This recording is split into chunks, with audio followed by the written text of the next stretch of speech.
All right, everybody, welcome back for another deep dive.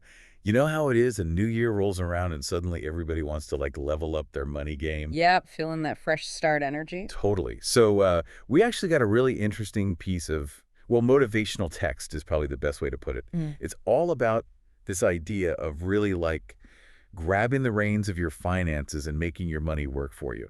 So I thought, you know what better way to kick off the year than to break this down and pull out some stuff we can actually use. Sounds good to me. I'm always up for a good motivational text dissection, Mhm. especially when it comes to money. A lot of times they're full of fluffy feel-good stuff, but not a lot of substance. Oh, yeah, totally. Like you read it, you feel all pumped up for about 5 minutes, and then it's back to reality. Exactly. But No. this one actually caught my eye because of this one phrase that kept popping up. It says, money is just a tool. Okay, I've heard that before. Ah, But I gotta be honest, sometimes money feels more like a monster hiding in my closet than a tool I can actually use. ha. I get that. But that's kind of the whole point the text is trying to make. It's comparing money to something like a hammer.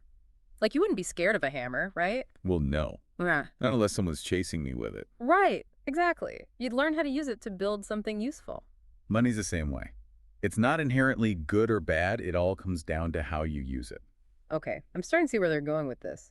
So instead of being intimidated by money, we should be focusing on getting better at managing it. Exactly, like learning to use that hammer to build something amazing. And speaking of building, this text talks a lot about the importance of setting financial goals, like really specific ones, paying off debt, saving up for a house, Mm, investing, stuff like that. right. Goals, goals. Yeah. Every financial guru out there is always talking about goals. But why are they so important? I mean, beyond just, having something to aim for. Well, think about it this way. If you're going on a road trip, you don't just hop in the car and start driving without any idea where you're headed, right? No, I'd probably end up lost and out of gas somewhere in the middle of nowhere. Exactly. Financial goals are like that roadmap. They give you a destination and help you stay on track so you don't end up, financially stranded. Okay, so having that clear destination helps you avoid those impulse purchases and detours that can really throw off your whole budget. Precisely. It's all about making conscious choices that align with your bigger financial picture. So it's not just about restricting yourself. It's about making sure your spending is actually taking you where you want to go. Exactly. And even small goals can make a huge difference. Like, say you set a goal to pay off an extra $50 a month towards your credit card debt. That might not seem like much, but over time, it adds up. I guess every little bit helps, Yeah. right?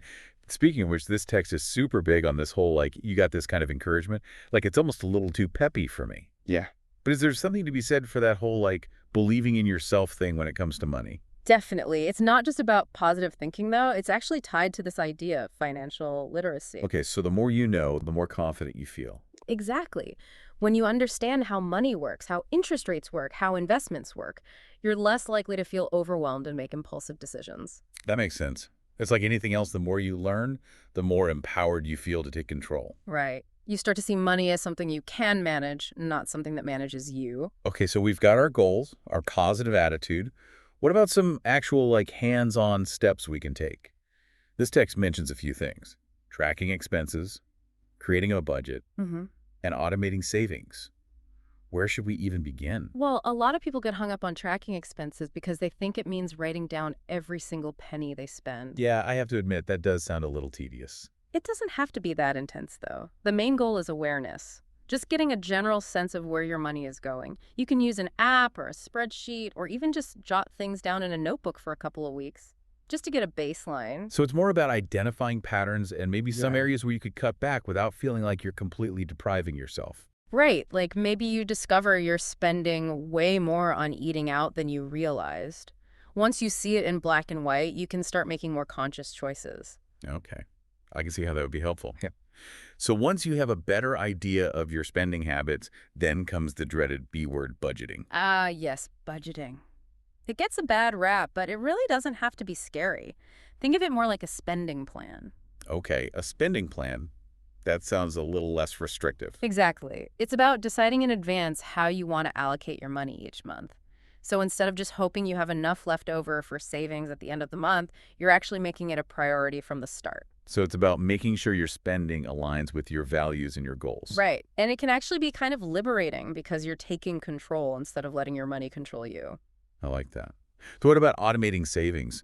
The text mentions it, but doesn't really go into detail. Automating savings is one of the best things you can do. It's basically setting up a system where a certain amount of money is automatically transferred from your checking account to your savings or investment accounts every month. So you're kind of tricking yourself into saving without even thinking about it. Exactly. It's like paying yourself first before you have a chance to spend the money on something else.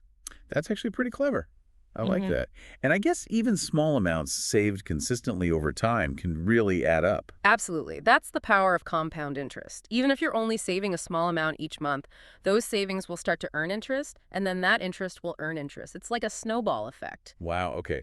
I'm starting to see why everyone's so obsessed with compound interest. It's basically free money. Who doesn't love free money, Right. right? So I'm noticing a theme here. This text is really big on the idea that small steps taken consistently can lead to big results. Exactly. Yeah. It's like building a house. You don't start with the roof, you start with a strong foundation, and that foundation is built one brick at a time. So even if you're not making huge financial leaps and bounds right now, the important thing is to just keep moving forward. Precisely. It's all about building good habits and being consistent. Over time, those small actions will compound just like your interest earnings. Okay, so we've covered a lot of ground here. We talked about viewing money as a tool, the importance of setting goals, building confidence through financial literacy, and taking those concrete steps like tracking expenses, budgeting, and automating savings. Any final words of wisdom before we wrap up? I'd just say think about one small financial step you can take today to start building that momentum. Maybe it's downloading a budgeting app or setting up an automatic transfer to your savings account, or even just writing down your financial goals. Yeah, that's a great point. It's all about taking action, no matter how small. Exactly. Remember, even the biggest financial journeys start with a single step. All right, folks, there you have it. Hopefully you're feeling inspired to take charge of your finances this year. And as always, thanks for joining us for another deep dive. Until next time.